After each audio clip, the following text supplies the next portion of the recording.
사도행전에는 그 별명이 하나 붙어 있다고 그랬었어요. 성령행전이다. 우리 별명이 붙어 있다고 그랬죠.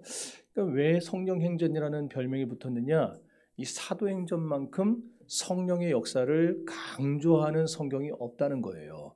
그래서 사도행전이 성령의 역사를 아주 다양한 모습으로 소개를 해줍니다. 그래서 사도행전이고 성령행전이다. 이렇게 이제 말을 하는 겁니다.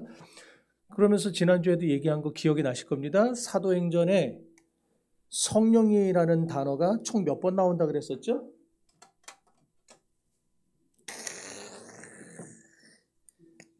까먹었다 그러더니 누가 몇 번 나온다 그랬어요? 55번 나온다 그랬어요. 네. 성령이라는 단어가 55번 나온다 그랬어요. 자, 그 중에 1장부터 12장까지의 무려 37번이 나옵니다. 자, 그럼 1장부터 12장까지 내용은 뭐죠? 사도행전 1장부터 12장까지는 뭘 다루고 있나요?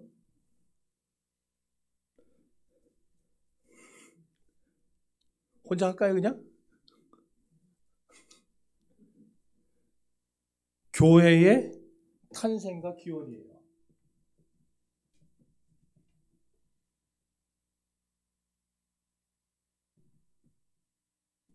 자, 그러면은 생각해 보세요. 사도행전 1장에서 27장 전체에 55번이 나오는데 그 중에 1장에서 12장에 37번이 집중해서 나와요. 거기서 말하는 내용은 뭐냐? 교회가 어떻게 태어나게 되었고 교회의 기원은 누구에게서부터 비롯된다. 이 내용이거든요. 그리스도에게서 비롯된다. 이걸 말하는데 여기에 성령이라는 단어가 37번이 쓰였다라는 거예요. 그럼 이게 뭘 말하는 걸까요? 지금 표정 딱 보니까 지금 그만 좀 물어라 이 표정 같은데 지금 뭘 말하는 거냐? 이게 바로 교회의 역사는 바로 성령의 역사다라는 거예요. 그러니까 교회와 성령은 떼놓고 생각할 수가 없는 겁니다. 우리가 사도행전 1장에서 성령의 강림을 위한 준비 사역을 살펴봤어요. 이제 오늘 2장에 와서는 성령의 강림으로 인해서 교회가 생겨지게 되는데 교회는 그럼 어떤 교회가 참교회냐? 그 내용을 말합니다. 어떤 교회가 참교회냐? 그래서 사도행전 2장은 세 개의 대지로 나눠집니다. 1절에서 36절까지 여기까지는 교회의 성령의 강림에 대해서 말을 해요. 그 다음에 37절에서 40 몇 절까지냐? 42절까지가 교회의 탄생입니다. 그 다음에 43절에서 마지막까지 47절까지가 참교회의 생활.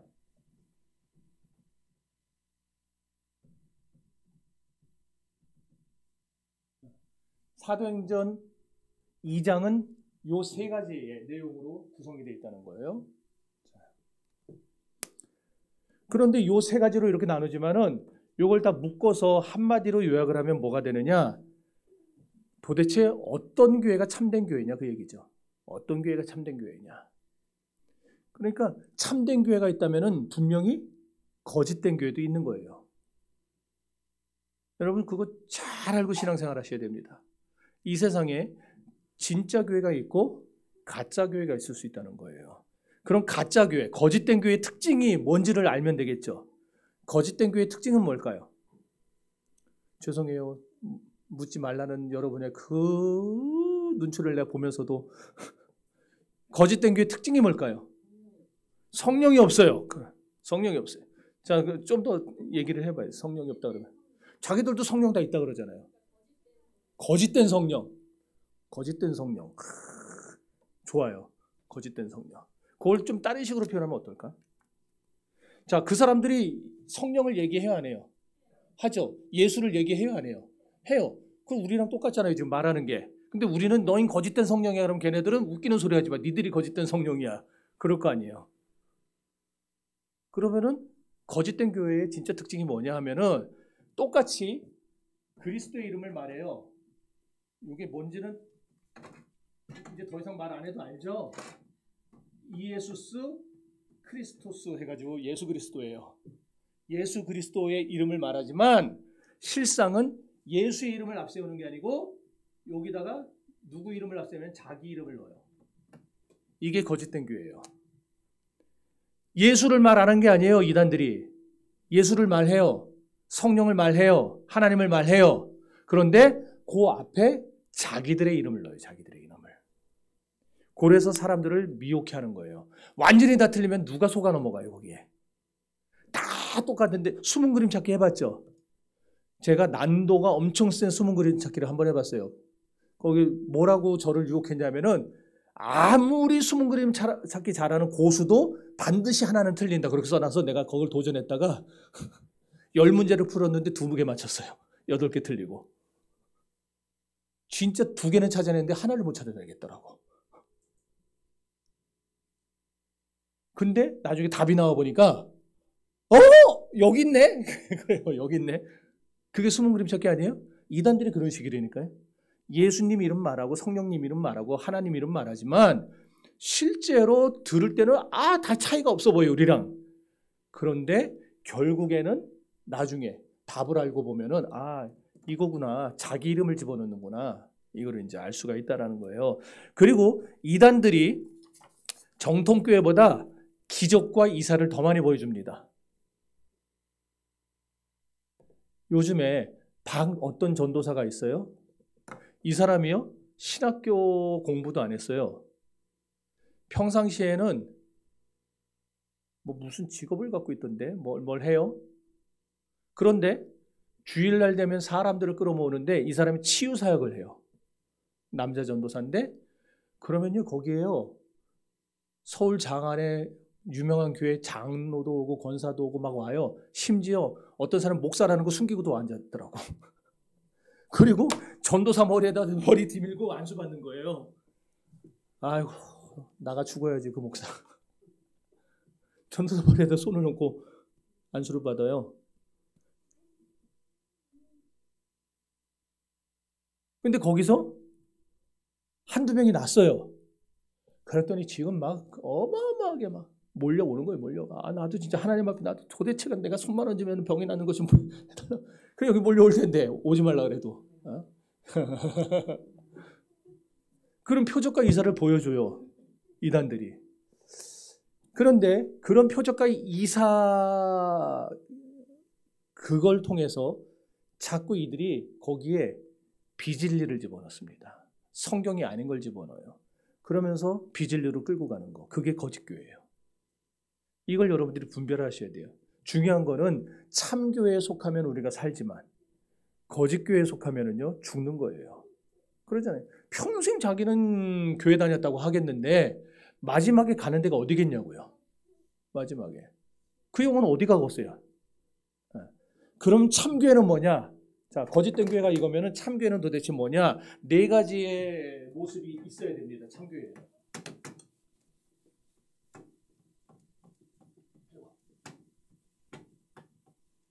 첫 번째, 두 번째 그건 내가 안 쓰고 이걸 보여드릴게요. 자, 첫째로 성령의 역사가 있는 교회가 참교회예요. 오늘 예배 후에 이제 연말당회가 있어가지고 제가 이 첫 번째 것만 할 겁니다. 나머지 2번, 3번, 4번째 거는 다음 주에 이제 할 건데, 자, 성령님이 어떤 분입니까? 성부 하나님과 성자 예수님에 의해서 보내심을 받는 제3위의 위격이에요. 옛날에 벨직 할 때 했었던 거죠. 어렵더라도 그냥 이해하세요. 그러니까 성부와 성자가 보내는 제3위의 위격이신데 이 성령님은 인격적인 하나님일까요? 비인격적인 하나님일까요? 인격적인 하나님이에요. 그러므로 성령님이 우리에게 역사하실 때는요. 인격적으로 역사하세요. 그리고 영적으로 역사하세요. 그런데 이단들과 사이비들이 말하는 성령은 비인격적이에요. 예를 들어서 병든 사람을 귀신이 들렸어요. 귀신을 쫓아낸다 그러는데 두들겨 패요. 데려다 놓고 기도원에 데려다 두들겨 패요. 그러다가 막 죽는 경우도 생기죠. 자, 그러면은 매를 때릴 때 그 사람이 귀신 들려서 이제 뭐 매를 때린다 그러는데 그러면 맞는 그 사람이 아픈 거예요? 귀신이 아픈 거예요? 네. 귀신은 아픔을 못 느껴요. 영적 존재이기 때문에 그 사람만 뒤지게 맞고선 죽는 거지. 우리 성령은 그런 식으로 역사하는 분이 아니라고요. 우리 하나님은. 세상의 것은 또 그런 사람이 있어요. 얼마 전에도 세상의 것은 다 헛되다. 헛되고 모든 것이 헛되도다. 그러면서 너희가 이 세상에 썩어질 것을 바라보고 살지 말고 천국의 삶을 준비해야 된다. 여기까지는 다 똑같잖아요. 우리랑. 천국의 삶을 준비해야 된다. 그러면서 뭐라 하냐면 전부 다 팔아서 교회에다 바치고 너희들은 이제 다가올 천국을 준비하라. 그러면서 그 돈 받아갖고 지들은 비자금을 만들더라고. 교주들은. 그럼 지들도 다 내놔야지. 그러잖아요. 다 팔아서 천국 준비하려면 지도 팔아갖고 다 내놔야 될 거 아니에요. 그러면은 아 그렇구나 하겠지만 자기들은 그거 가지고 저 피지에다 땅 사고 스위스 계좌에다가 비밀 계좌에다 돈 넣어놓고 우리 성령 하나님은 그런 식으로 일하는 비인격적인 하나님이 아니라고요. 자, 그래서 이제 성령 하나님은 우리 삶과 역사에 어떻게 인격적으로 개입하시고 역사하시는가 이제 여기에 대해서 몇 가지를 쭉 볼 겁니다. 첫 번째는 때와 성령. 자, 2장 1절. 아멘. 여기 보니까 오순절날이 이미 이르렀다 그랬어요. 와서 앉아 있으려니까 왜 자꾸 거기 있어? 앞에 나와서 예배드리세요. 내가 알아서 할게요. 앞에 나오세요. 에? 앞에 나오세요. 앞에 나오세요. 참 내가 이래서 목사가 얘기를 해도 듣지를 않으니 앞으로 아무도 거기 앉지 마요. 이제 내가 설교할 때는. 다 내가 알아서 할 테니까 다. 그냥 설교만 들으세요. 자, 오순절날이 이미 이름에 오순절날은요 50일째 되는 날이란 얘기예요. 그럼 뭐에서부터 50일째 되는 날일까요? 이게 아니지 마이크. 50일째가 뭐로부터 50일째예요? 6월절로부터 50일째예요. 이렇게 해서 50일이 지났을 때 이걸 오순절이라고 합니다. 네, 6월절로부터 50일이 지났을 때 자, 6월절 유대인의 명절이죠. 그리고 오순절도 유대인의 명절이에요. 주님이 승천하신 지 열흘 되는 날. 성령은 아무 때나 임하는 게 아니고요. 하나님이 정한 때에 오신다라는 거예요. 하나님이 정한 때에. 때와 성령. 하나님이 정한 때에 움직이세요. 자기가 하고 싶은 대로 움직이는 분이 아니고 성령도 하나님이잖아요. 인격을 가진. 그러니까 마음대로 할 수 있는데도 불구하고 성령은 철저하게 성부와 성자가 보내실 때 오는 분이라는 얘기예요. 네. 그래서 주님도 때와 기한은 아버지께서 자기의 권한에 두셨다 그랬어요. 너희 알 바가 아니다. 이렇게 성령님은요. 모든 걸 다 하실 수 있지만은 그러나 언제나 하나님의 말씀에 따라서 움직이는 분. 이게 이제 성령의 인격성을 보여주는 거예요. 두 번째는 장소와 성령이에요. 장소와 성령. 자, 다시 1절 읽어봅시다. 아멘. 자, 120명이 모였죠. 120명. 마가다락방에 120명이 모였어요. 자, 그런데 이들이 다 같이 한 곳에 모인 이유가 있었어요. 왜 한 곳에 모였을까요? 예수님의 말씀 때문이었죠. 너희는 약속하신 성령을 기다려라 그래놨으니 성령을 기다려야 될 거 아니에요. 그러면서 성령을 대망하며 기도하기 위해 한 자리에 모인 거예요. 여러분 오늘날 사람들 중에 동창회는 잘 찾아다니는 사람이 있어요. 연말 송년 모임, 신년 모임 아주 잘 참석합니다. 심지어 동호회 모임도 잘 가요. 운동 빠지지를 않습니다. 그런데 주일은 기껏해야 1년에 52번밖에 안 되는데 뭐 특별한 이유가 있으면 뭐 그럴 수밖에 없죠. 그런데 52번밖에 없는 주일은요. 이 껄핏하면 빼먹는 거예요. 곶감 빼먹듯이 그냥. 여기 있는 우리들 중에 저를 포함해서 성령 받기를 원치 않는 사람은 없을 겁니다. 다 성령 충만을 받고자 합니다. 성령의 임재가 있고 내게 은사가 있기를 원해요. 다. 그러면은 우리는 요 말을 기억해야 돼요.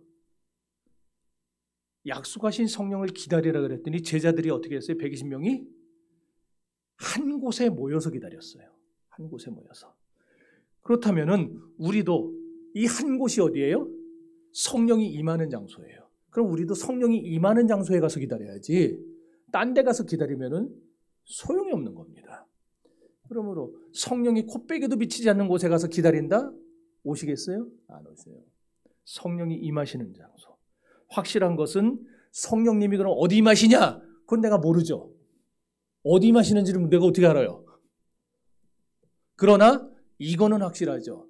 성령님은 육적인 모임에 임하시지는 않을 겁니다. 그러지 않겠습니까? 영이시니까 영적인 모임에 임하시겠죠. 그럼 무엇이 육적인 모임이고 무엇이 영적인 모임이에요?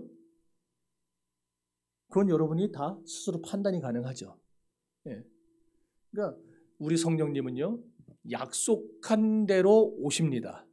그런데 그 오시는 성령님을 내가 모셔드리고 그분이 주시는 은사를 받고 그런 능력 있는 신앙생활을 하기를 원하는 사람은요, 결국 영적인 모임을 찾아다녀야지 육적인 모임을 찾아다녀서는 성령은 코빼기도 못 만나는 거예요. 말짱 도루묵이에요. 아시겠죠? 자, 그 다음에 세 번째, 호련히 역사하시는 성령입니다. 자, 2절 읽어봅시다.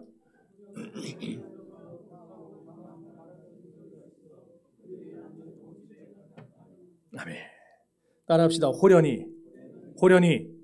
저는 이 호련이라는 단어를 되게 좋아해요. 저한테 몇 번 들은 분들도 있을 거예요. 아마 이 호련히에 대해서. 기독교는요, 호련히의 종교입니다. 호련히의 종교. 지금은 아니에요. 그런데 호련히 변화될 겁니다. 지금은 아니에요. 아무것도 없어요. 그런데 호련히 채워질 것입니다. 지금은 아니에요. 다 잃었어요. 그런데 호련히 회복될 것입니다. 이게 제가 믿는 신앙입니다. 그렇지만 그러기 위해서 필요한 게 있어요. 호련히 다 이루어지고 왜 이렇게 또 파울링이 심하냐. 이거요? 여기다 넣으면 되나? 그래도 나나? 자, 지금은 아니지만 호련히 하나님이 역사하실 거예요. 이렇게 성령의 역사는 인간의 상상과 생각을 초월해서 그냥 한순간에 순식간에 일어나는 일이라는 것이죠. 그래서 성령을 기다리는 성도는 언제나 깨어 있어야 되는 겁니다. 호련히 일어나 버리니까. 왜? 성령님이 언제 임하실지 모르겠어요. 나 이거 껐는데. 예수님도 말씀하시지 않았어요? 신랑이 올 때 신부가 깨어 경성해야 된다. 말씀하시지 않았어요? 마태복음 25장에서. 여기 깨어 있으라니까 잠도 자지 말라는 얘기냐? 그건 아니고 우리가 잠 안 자면 어떻게 죽지.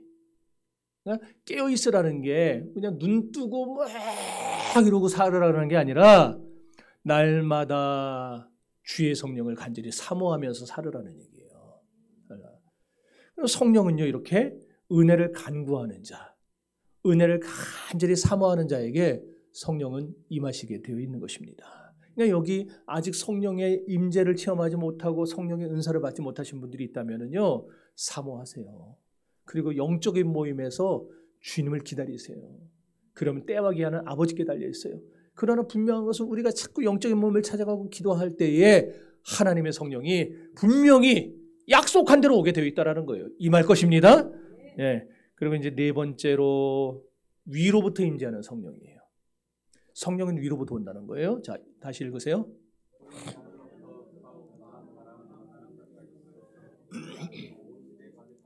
여기 하늘로부터 이 말은요, 성령은 위로부터 주어지는 하나님의 영이라는 뜻입니다. 이 말씀에서 우리가 깨달을 수 있는 게 뭐겠어요? 우리는 돼지처럼 이 땅의 것을 탐하며 사는 존재가 아니라는 겁니다. 이 땅에 쌓아둔 보물은요, 언젠가는 썩습니다. 그리고 동록이 나고 좀이 쓸어버릴 뿐이에요. 그게 이 땅에 쌓아둔 보물이에요. 간혹 가다가 어느 뭐 저기 전북 뭐 어디에 부안에 뭐 마늘밭에 팠더니 막 5만 원짜리 돈다발이 뭐 몇 억이 나왔대더라 뭐 이런 거 나오잖아요. 나는 왜 그런 게 안 나오나 몰라. 누가 우리 교회 화단에다 그런 거 좀 넣어놓고 가면 좋겠는데.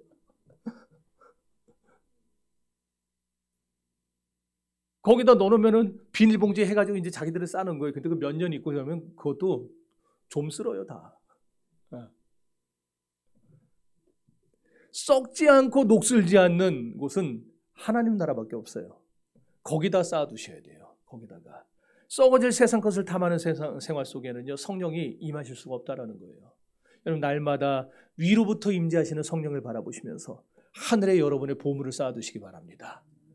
여러분의 신앙과 믿음과 충성과 절제와 모든 헌신을 다 하늘에다 쌓아두세요. 반드시 받을 날이, 되돌려 받을 날이 올 것입니다. 그 다음에 다섯째로 바람같이 역사하는 성령이에요. 자, 2절 다시 읽습니다.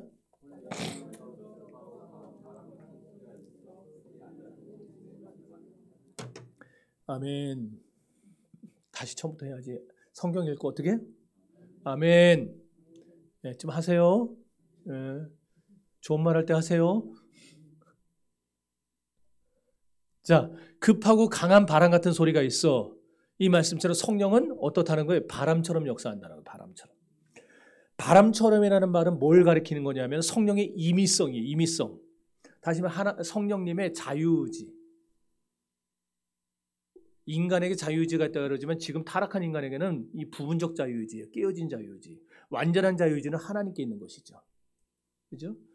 자, 그래서 성부와 성자가 보내셔서 오시기는 하지만은 이 성령님은요, 당신의 자유의지대로 역사하시는 것이 있어요. 그래서 어떤 이에게는 지혜의 말씀의 연사를 주시고, 어떤 이에게는 지식의 말씀의 연사를 주시고, 어떤 이에게는 또 능력의 연사를 주시고, 다른 이에게는 병 고치는 은사를 주시고, 또 다른 이에게는 방언의 은사를 주시고, 또 어떤 이에게는 방언을 통역하는 은사를 주시고, 각자 다르게 그 사람의 상황에 맞게 그 사람의 구하는 대로 성령은 임의대로 역사하세요. 내가 은사를 놓고 기도를 해요. 그럼 그 은사를 주실 수도 있지만 안 주실 수도 있어요. 다른 은사를 주실 수도 있어요. 우리는 그 은사를 못 받았으니까 나는 은사를 못 받았나 보다 생각하는데, 가만히 자기의 삶을 들여다보면은 내가 다른 사람에 비해서 특출난 것들이 눈에 띌 거예요. 그게 은사예요. 그게 은사. 우리 송 집사님은 오래 잘 참더라고요. 저보다 잘 참는 것 같아요. 그리고 인상 자체가 벌써 탁 온유해 보이지 않아요?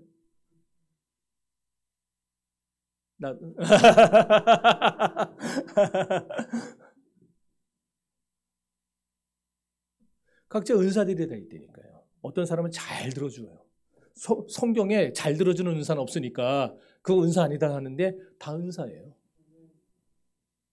은사가 뭐예요? 기프트예요. 선물. 다른 사람보다 이 부분이 나은 것은요, 내가 하려고 해서 된 게 아니라 성령이 내 안에 그런 마음을 주셨기 때문에 가능한 거예요. 그러니까 여러분들 분명히 다른 사람보다 잘하는 게 있을 거라니까요. 뭔가라도. 왜? 성령은 임의대로 역사하시는 분이니까. 그래서 요한복음 3장 8절에 예수님이 이런 말씀을 하셨어요.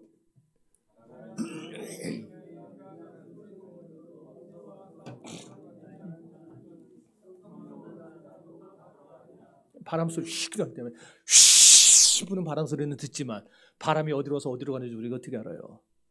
성령으로 떠난 사람도 그러하다. 이 바람 불면은 더운 거 다 날려보내주죠. 시원함을 주죠. 새로운 계절을 알려주죠. 이와 마찬가지로 성령이 임하면 우리의 더러운 일생활이 청산됩니다. 전에는 더럽게 살았어도요, 이제는 성령이 임하면은요, 그 생활이 싹 사라져요. 그래서 성령이 임한 사람은요, 예전에는 그렇게 술 좋아하고 담배 좋아하고 뭐 노름 좋아하고 뭐 이랬던 사람도요, 그게 그냥 싹 사라져 버리는 거예요. 생각이 안 나요. 제가 아는 어떤 분도 그러더라고요. 예수 믿고 나서 한 번이 생각이 안 난대요. 한 번이. 그게 자기 힘으로 되겠냐고요. 술꾼들이 술 끊는 게 자기 의지로 되겠냐고요. 도박꾼들이 손목을 잘라놔도 도박을 하는데, 발가락으로라도 도박을 하는데 그게 자기 의지로 되겠냐고요. 성령이 하니까 되는 거예요. 성령이 하니까. 네. 성령이 임하면은 시원한 삶의 기쁨이 와요. 답답한 우리 현실을 싹 날려버려요. 새로운 생의 체험이 있게 돼요. 이런 성령의 체험을 저도 여러분도 살면서 계속 거듭거듭 체험할 수 있게 되기를 바랍니다. 여섯째로 불로 역사하는 성령. 불로. 자, 3절 읽어봅시다.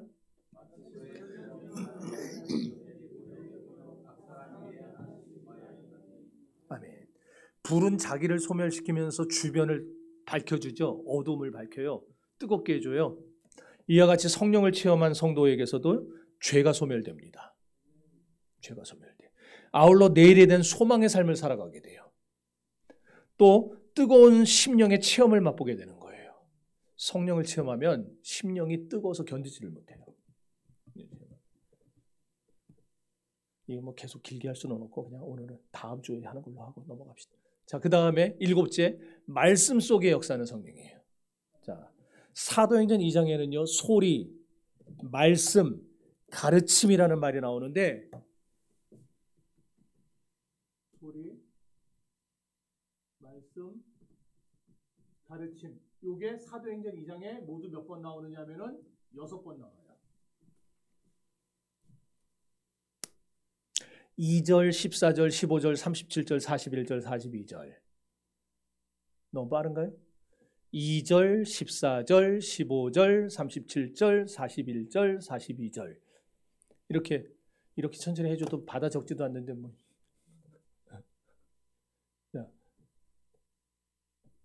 이 6번이 나온다는 게 뭘 의미하느냐? 성령은 하나님의 말씀 속에서만 역사하지, 아까 얘기한 거랑 같이 맥락이 이어져요. 자기가 하고 싶은 대로 하는 분이 아니라는 거예요. 항상 말씀 속에서 움직이십니다. 말씀 속에서. 그러니까 성령님을 여러분들이 체험하고 싶다면 말씀 속에 있어요. 말씀 속에. 말씀이 있는 자리, 영의 자리, 예배의 자리. 거기에 성령이 임하시는 거예요. 자, 그 다음에 8번째, 은사를 동반하는 성령. 이제 성령이 은사를 갖고 온다는 거예요. 초대교회 때 성령의 은사운동이 막 일어났어요. 성령운동이 일어날 때에 은사가 막 따라 일어나는 겁니다. 대표적으로 나타난 은사가 뭐였을까요? 대표적인 은사. 방언이겠죠. 방언이겠죠. 근데 방언의 은사는 하나가 아니에요.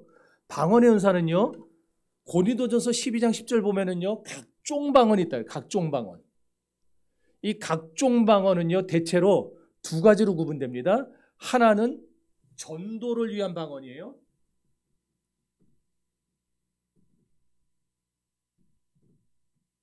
이거를 뭐라 그러냐면은 대인방언이라고 해요. 대인방언. 사람과 사람에 대해서 하는 거예요. 그 다음에 또 하나는요. 먼저 이걸 찾아봅시다. 4절 시작.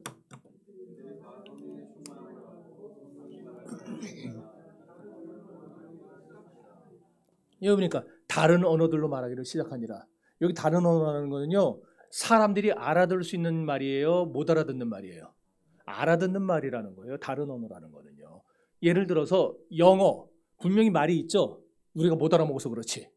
스페인어, ¿cómo se llama usted? 못 알아듣지만 스페인어가 있잖아요. 이거 다 내가 옛날에 배 탈 때 배운 건데. 아돈데 비베 우스테.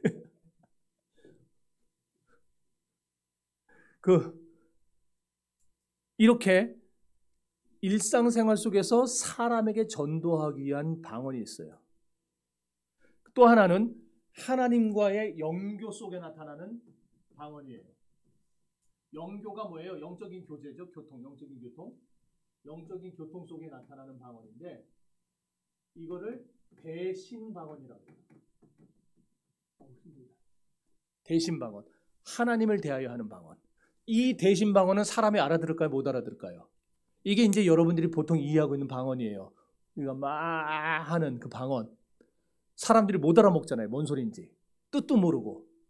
외국어 같기도 한데 뜻이 아무것도 없는. 이건 누구만 알아들어요? 하나님만 알아들으시는 거예요. 이렇게 방언이 이렇게 2가지가 있어요. 대인 방언과 대신 방언. 저는 대인 방언, 대신 방언 둘 다 해봤어요. 대인 방언은 제가 25살 때 선교 나가가지고 거기서 전도하면서 이 말이 안 통해가지고, 맞다 그러는 거예요 지금. 하나님 앞에 어떻게 저들에게 복음을 전하겠습니까? 길을 열어달라, 길을 열어달라 막 이럴 때에 내 입이 터져가지고 그때 그 말을 하는 거예요. 그 사람들이 알아듣는 말을. 나는 몰라요 그 말이 뭔지. 근데 그 사람들은 알아듣더라고요. 그래서 거기서 열매들이 맺힌 적이 있었어요. 이게 대인방언이에요.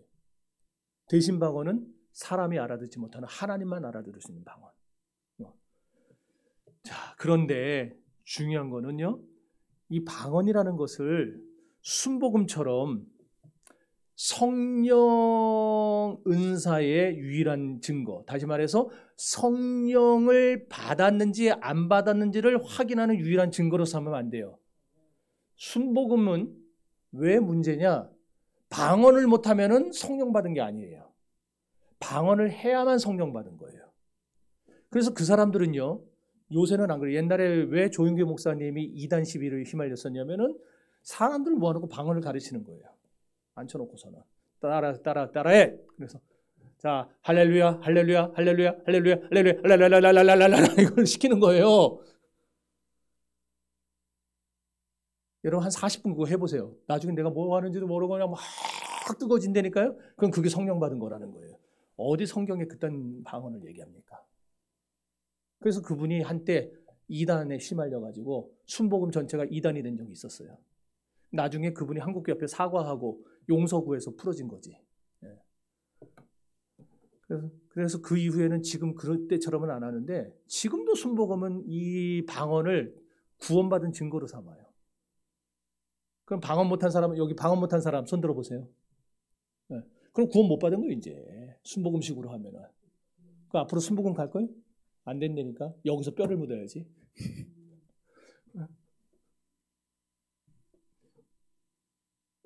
자,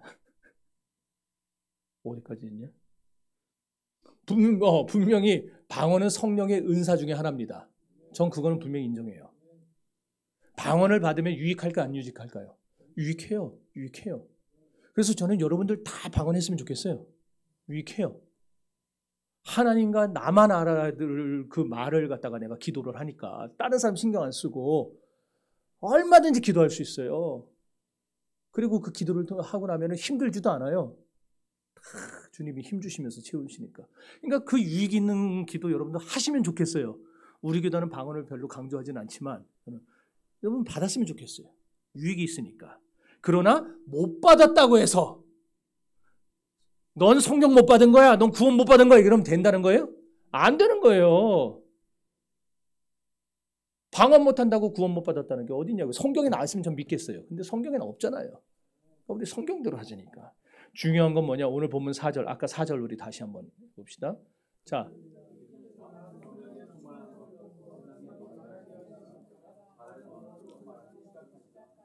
저기 뭐라 그랬어요? 성령의 충만함을 받고 그랬어요. 성령의 충만함을 받고.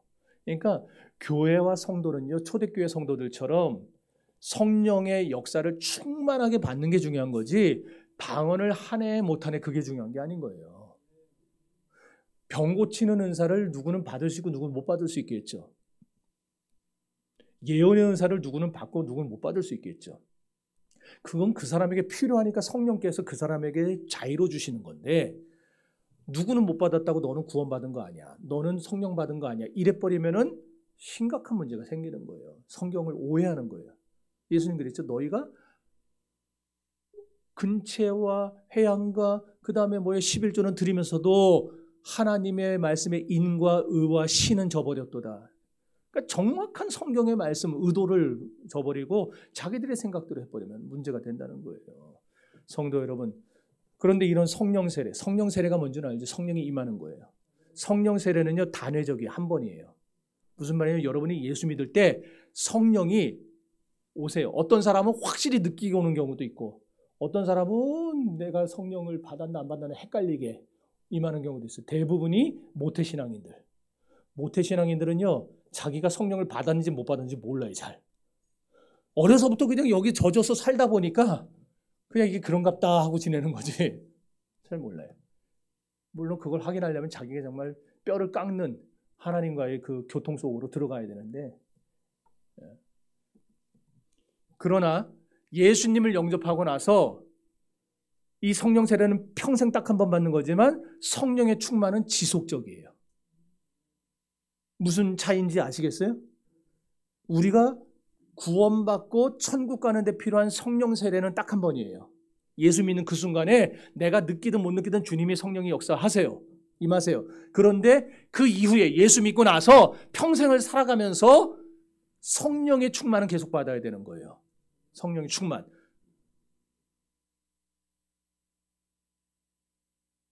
믿습니까? 한 그릇 밥을 먹고 계속 배부를 수 없잖아요. 저 어저께 새벽에 여기서 5시 10분인가에 나가가지고 밤에 10시 넘어 들어왔어요.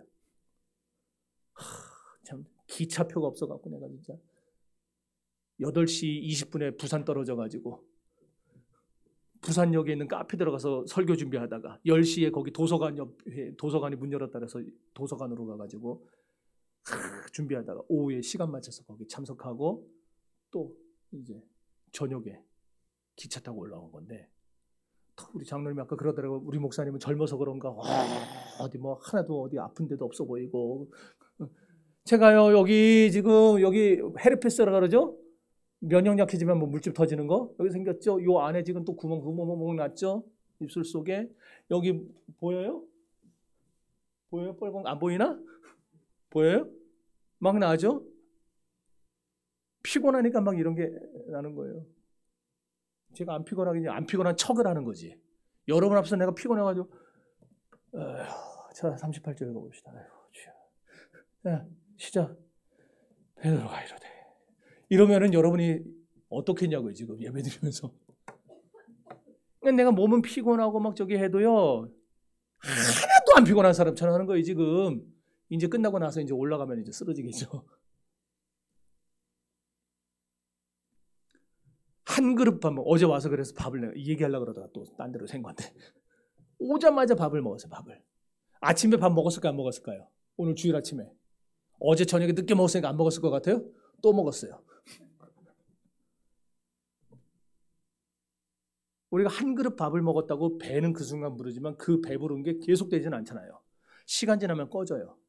그럼 또다시 밥을 먹어줘야 되는 거예요. 우리가 성령을 한번 임할 때 성령이 우리가 예수 믿을 때 임하신 성령 받으면은 충만하죠. 기쁘죠. 죄가 소멸되죠. 너무 좋죠. 그런다고 해서 그 성령의 역사가 능력이 계속 가느냐? 그게 아니라 우리가 그 성령이 우리 안에 계속 임하실 수 있도록 역사하실 수 있도록 우리가 판을 깔아드려야 되는데 그게 성령의 충만이에요. 계속 우리를 좌우할 수 있도록 나를 가지고 성령이 마음껏 하실 수 있도록 나를 내어드리는 훈련 그게 성령 충만이에요. 성령 충만이라는 걸 다르게 생각하지 마세요. 하나님이 원하시는 대로 나를 내놓는 거 그 말씀 앞에 나를 순종하는 훈련 이게 성령 충만이에요. 그래서 이런 성령 충만을 우리는 날마다 받아야 되는 거예요. 언제까지? 천국 갈 때까지. 어째서? 첫째는 내 신앙의 보존을 위해서 나의 신앙의 유익을 위해서 그리고 두 번째는 복음 전파 사역을 위해서 성령이 충만할 때에 예수를 전하며 저들이 예수를 믿으니라 그랬어요. 성령 받지 않고 예수 전하면은요 스게와의 7 아들들이 바울의 흉내를 내가지고 예수 이름으로 나가라 그랬더니 귀신들이 내가 바울도 알고 예수도 아는데 넌 누구냐 그러면서 달려들잖아요. 성령 충만함으로 나갈 때에 복음 전파도 되는 것이고 성령 충만함으로 나갈 때에 우리 교회의 사역들도 이루어지는 것이지 우리가 성령 충만 못 받으면 안 되는 거예요. 그래서 날마다 성령 충만하시기를 바랍니다. 그럼 이 성령을 어떻게 받을 수 있느냐 이게 중요한 거 아니겠어요? 자 2장 38절 읽어봅시다. 뭐야? 2장 38절 안 나오나? 자.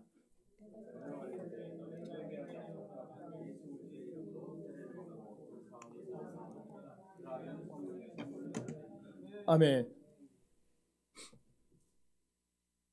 빠져있네. 예수 그리스도 저기에 너희가 회개하여 각각 예수 그리스도 이름으로 세례를 받으라.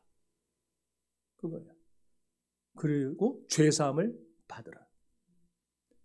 2 가지예요. 여러분 우리가 회개해야 됩니다. 회개. 그리고 예수 그리스도 이름으로 세례를 받아야 됩니다. 여기 다 세례 받았죠? 그럼 그거는 하나 충족됐어요. 그리고 회개는 날마다 우리가 구원받을 때 회개는 한 번이지만 그것도 단회적이지만 우리 날마다 내 더러운 거는 씻어야 될 거 아니에요. 회개하세요. 그럴 때 죄사함을 받게 됩니다. 왜 저렇게 회개해야 죄사함이 있느냐? 로마서 1장 4절은 성령님을 성결의 영이라고 소개해요. 성결의 영. 성령님은 깨끗한 영이라는 거룩한 영. 그러니까 더러운 곳에 있을 수가 없어요. 결벽증 있는 환자들 조금만 더러워도 거기 못 있잖아요. 성령님이 결벽증 환자라는 건 아니지만 성령님은 죄와 가까이 있을 수가 없어요. 그런데 죄를 회개하는 사람과는 가까이 계세요.